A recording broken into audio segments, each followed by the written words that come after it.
So మెదక్కి సంబంధించి అక్కడ నియోజకవర్గ ప్రజలకు ఎలాంటి సమస్యలు ఉన్నాయి, రేపు మెదక్ నియోజకవర్గ ప్రజల తరపున పార్లమెంటులో మీ వాయిస్ ఏం వినిపించబోతున్నారు? ఇప్పుడు నేను ఇంతకుముందు ఏం చేసినా నేను ఎక్కడున్నా అనేది మా జిల్లా ప్రజలు ఆలోచిస్తే తెలుస్తుంది.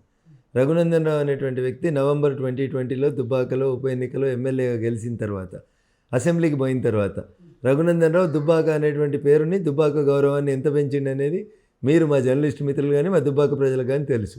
అంతకుముందు దుబ్బాక అని అనకపోదురు, సిద్దిపేట అని చెప్పుదురు. ఇలా దుబ్బాక అనే పేరుని లేదని నేను చెప్పట్లేదు.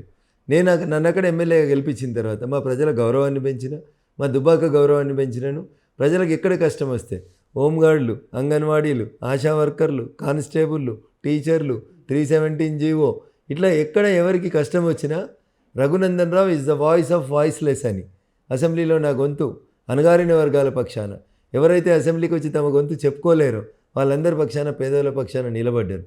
రేపు పార్లమెంటుకు పంపిస్తే కూడా మా మెదక్ ఆల్రెడీ కొంత కీర్తి ప్రతిష్టలు ఉన్నటువంటి జిల్లా, దాని గౌరవాన్ని పెంచుతాను. ఈ జిల్లాకు న్యాయంగా దక్కాల్సినటువంటి అన్ని రకాలైనటువంటి వసతులను తీసుకొచ్చేందుకు ప్రయత్నం చేస్తాను. మోర్ పర్టికులర్గా రఘునందన్ రావు ఆశా శ్వాస తెలంగాణ కాబట్టి తెలంగాణ ప్రాంతానికి కేంద్రం నుంచి ఎక్కువ నిధులు తీసుకొచ్చి తెలంగాణను అభివృద్ధి చేసేందుకు, తెలంగాణ భవిష్యత్ రాజకీయాల్లో ఒక ముఖ్యమైన పాత్రను పోషించడం లోపల రఘునందన్ రావు ఉంటాడు. అందుకని ఆశీర్వదించమని మా మెదక్ జిల్లా ప్రజానికానికి అప్పీల్ చేస్తూ ఉన్నాం.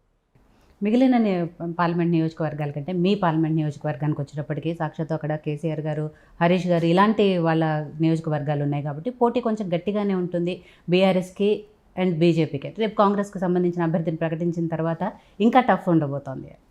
2020 నవంబర్లో రఘునందన్ రావు దుబ్బాక ఉప ఎన్నిక గెలిచినప్పుడు ఇలా చంద్రశేఖరరావు మాజీ ముఖ్యమంత్రి, ఆ రోజు ముఖ్యమంత్రి.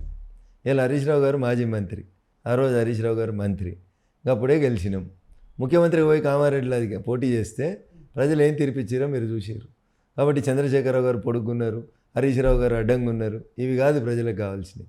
మీరు గెలిచిన తర్వాత ప్రజలతో ఎట్లున్నారు, ప్రజల పట్ల మీకు ఉన్నటువంటి కన్సర్న్ ఎట్లుంది అనేది ప్రజలు ఆలోచిస్తారు.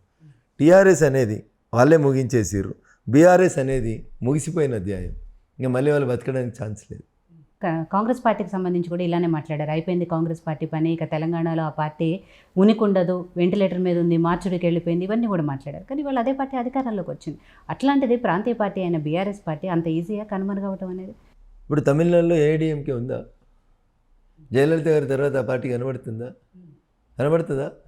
అంతే. సరే, జయలలిత వ్యక్తుల వ్యక్తిగత ఎజెండా మీద, వ్యక్తుల వ్యక్తిగత చరిష్మా మీద పుట్టినటువంటి ప్రాంతీయ పార్టీలు, ఆ వ్యక్తులు కనుమరుగైన తర్వాత, ఆ వ్యక్తుల చరిష్మా తగ్గిన తర్వాత ఆ పార్టీలు కనబడకుండా పోతాయి అనేది చరిత్రలో కాశ్మీర్ నుంచి కన్యాకుమారి దాకా మీకు 100 పార్టీల ఉదాహరణలు చెప్పగలుగుతాం.